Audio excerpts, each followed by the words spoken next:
이 친구의 잘못이 아니잖아요, 진짜. 2년 동안 3명이 죽은 건데 전혀 바뀐 게 없잖아요.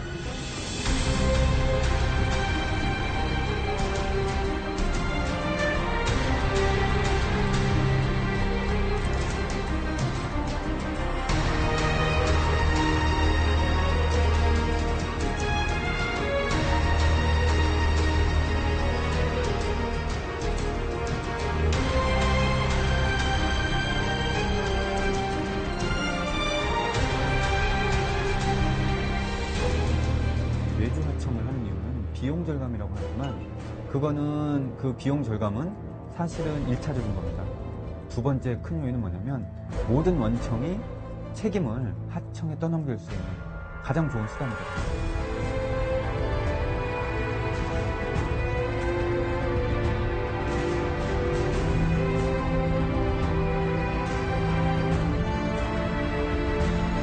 산업 현장에서 안전사고는 끊이지 않습니다.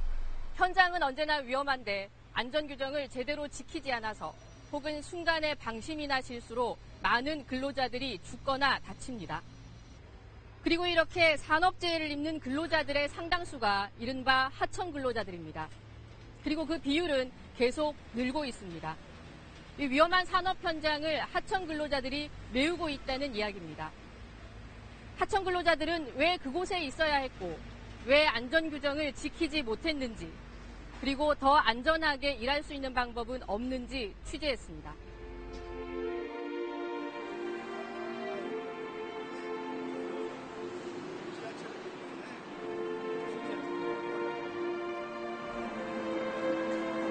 (9년) 넘게 서울 메트로에서 전동차를 정비하고 있는 신모 씨가 서울 지하철 2호선 구의역을 찾았습니다. 안타깝죠. 구조 같은 것들이 비슷하니까 아무래도 자칫 잘못하면 이 일이 내일일 수도 있겠구나 그런 생각도 들고. 심 씨도 지난달 28일 구의역 스크린도어 수리 과정에서 숨진 김 씨처럼 하청 근로자입니다. 서울 메트로 차량 기지에서 전동차의 고장난 부품을 바꾸고 고치는 일을 합니다. 경정비는 다 이제 하청인 거고요. 웬간한 이제 좀 지저분하고 더럽다, 위험한 것도 포함되어 있는데 위험하다 그런 건 거의 하청인 것 같아요. 왜냐면 철도 레일 유지 보수 같은 것도 하청에서 하고 있고요. 청소는 당연히 하청에서 하고 있고. 전동차 정비는 정비고 등 지정된 곳에서 해야 하지만 전동차가 들고 나는 곳에서 그냥 작업하는 경우도 잦다고 심 씨는 말합니다. 서 있는 데 가가지고 하는 거죠. 차가 수시로 나갔다 들어왔다 하니까 만약에 부주의 하면 추돌사고가 날 수도 있고 위험하죠. 아무래도. 안전이 보장되지 않은 상황에서도 일을 하지 않을 수는 없다고 합니다. 신분이 불안한 하청 근로자이기 때문이라고 심 씨는 말합니다. 메트로에서 얘기를 한단 말이죠. 너네들 한 달에 몇 개를 고쳐야 되는데 못 고쳤다. 무리하게 가서 고치게 되는 경우가 생기는 거죠. 좀 필요한 부분에 있으면 일부 차량에 대해서 유치선에서 작업을 하는 경우가 있어요. 그런데 협력업체에서 하는 일은 냉방 필터 교체 등 실내에서 이루어지기 때문에 추돌 사고나 이런 그 안전성에는 큰 문제는 없습니다.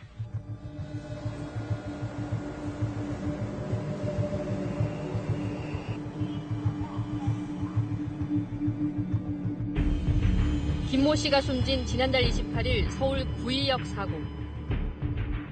열리고 닫히기를 반복하는 스크린도어를 열고 혼자 들어가 수리를 시작한 지 3분 만에 김 씨는 달려온 열차에 치였습니다. 서울 메트로 측은 안전수칙을 지키지 않았다며 김 씨에게 책임이 있다고 했습니다. 2인 작업을 원칙으로 했습니다. 또한 영무실이나 저희 종합관제센터에 보고하는 것을 의무화했는데 이것이 현장에서 제대로 지켜지지 못한 게. 숨진 김 씨는 19살. 하청업체 근무를 시작한 지 7달여 만이었습니다.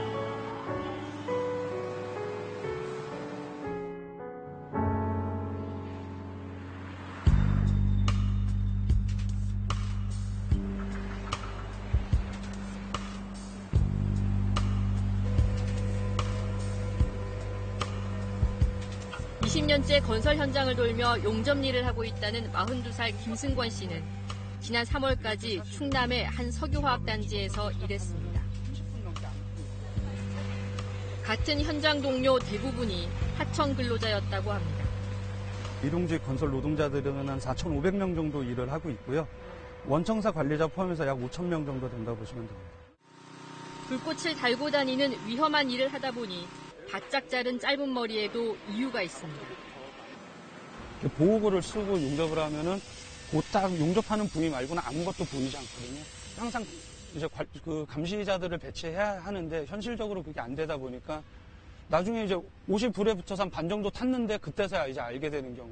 불이 붙었을 경우 머리카락이 있으면 늘어붙어서 더 안 커지고 이렇게 더 큰 상처로 남게 되는 경우가 많아요. 그래서 현장에서 안전 규정은 제대로 지켜지는 경우가 드물다고 말합니다. 제대로 된 그 매뉴얼을 다 지켜가면서 작업을 하면은 작업 공정 속도가 굉장히 늦어질 수밖에 없어요. 밀폐 공간 들어가기 전에는 밀폐 공간에 누가 작업을 하고 있는지 이렇게 이름을 다 쓰게 돼 있어요. 예를 들어서 사람이 없다고 판단하고 다른 제2의 작업을 해서 사람이 다칠 수가 있으니까. 근데 이런 경우에도 하루치를 미리 적어 놓는 거죠. 김 씨의 이 같은 말은 지난 1일 아침 남양주 지하철 공사 현장에서 발생한 가스 폭발 사고를 다시 바라보게 합니다. 경찰 조사 결과 현장엔 안전을 감독할 책임자는 물론 산소와 LP가스를 사용하는데 화재 감시인도 없었습니다. 4명이 숨지고 10명이 다쳤습니다. 모두 하청 근로자였습니다. 하청업체 같은 경우에는 규모가 작죠. 재정적으로 여력이 없죠. 그러면 안전관리자, 보건관리자, 안전보건관리 시스템을 구축해서 그걸 운영할 능력이 떨어지죠. 그러면 당연히 산재 발생 비율이 높아질 수밖에 없는 거죠.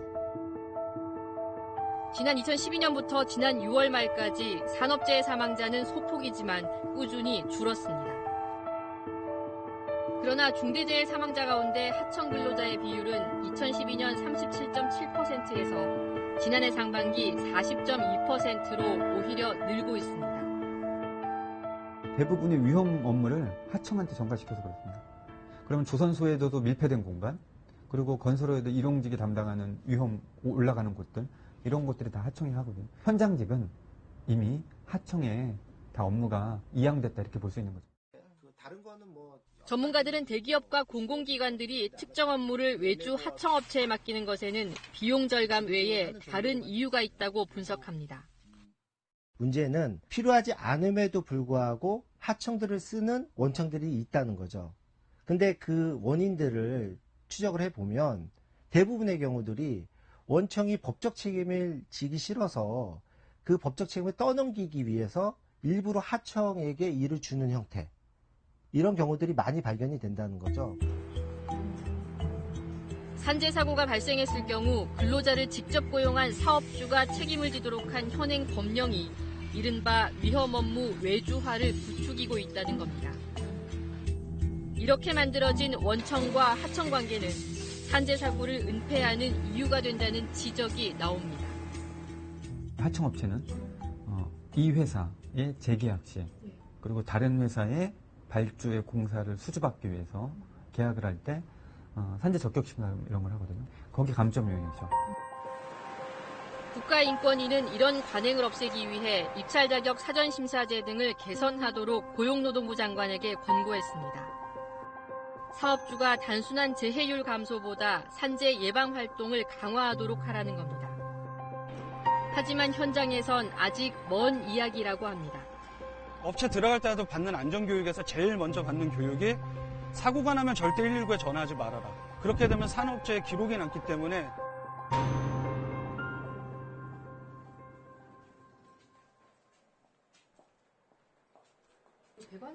42살 문모 씨는 플랜트 건설 현장에서 배관 작업을 하다 디스크가 파열되는 부상을 당했습니다. 130kg이 넘는 배관 등을 중장비를 쓰지 않고 직접 운반하고 난 것이 화를 불렀다고 말합니다.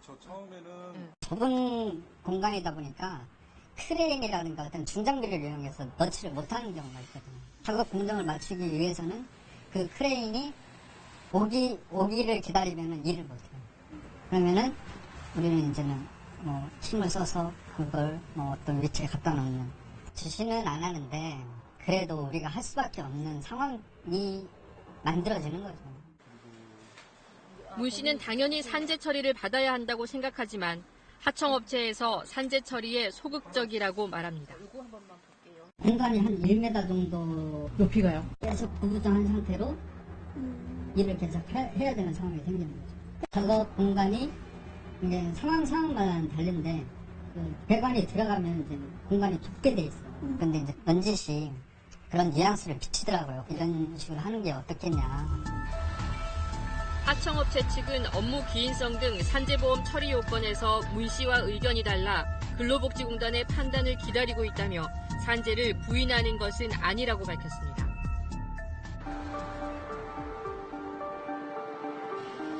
그렇다면 하청 근로자가 더 안전하게 일할 수 있는 방법은 뭘까?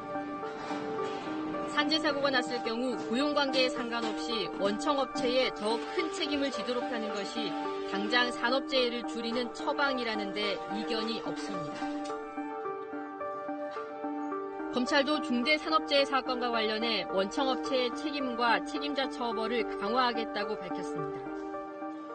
부의역 사건 같은 재발 방지 대책은 맨날 내놔봐야 소용이 없는 거고 직접적인 그 법을 제정을 해서 처벌을 하게 되면은 그런 게 없어진다는 거죠. 영국이나 몇몇 유럽계 나라를 보면 기업살인법이라고 하잖아요. 중대재해율이 높은 것은 기업이 그만큼 위험 요인을 예방관리하지 않았기 때문에 그 몇 배 이상의 과태료를 매김으로 해서 사회적 경종을 울리는 거거든요.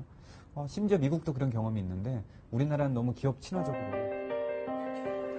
실무적으로는 산업안전 감독관 수를 대폭 늘려야 한다는 지적도 나옵니다. 경찰 사법권을 가지고 있는 산업안전보건감독관은 지난해 초 기준으로 모두 391명. 감독관 1명이 6,900여 업체, 5만여 근로자의 안전을 담당하고 있습니다. 산재가 발생한 기업만이 아니라 산재가 발생하지 않은 기업들도 사전에 방문해서 그 매뉴얼대로 제대로 업무가 진행되고 있는지 또 수칙대로 제대로 관리가 되고 있는지 이런 것들을 좀 꼼꼼히 챙기고 점검할 필요가 있다라고 보고요.